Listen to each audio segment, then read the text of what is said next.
В Якутии вступил в должность новый представитель Кремля в регионе. Сегодня глава Якутии Егор Борисов встретился только что с назначенным главным федеральным инспектором Виктором Хохриным.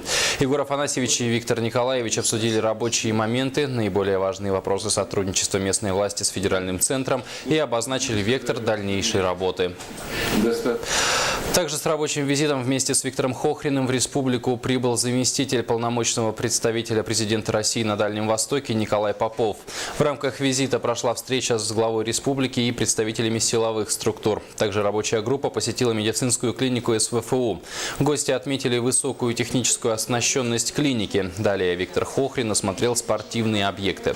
А завтра он посетит строящийся перинатальный центр и дошкольные учреждения. По итогам визита будут определены основные проблемы и план работы на ближайшие годы. Я считаю, что мало таких даже в Москве клиник. Поэтому молодцы. Молодцы те, кто здесь трудится, кто работает. Я считаю, что это правильно.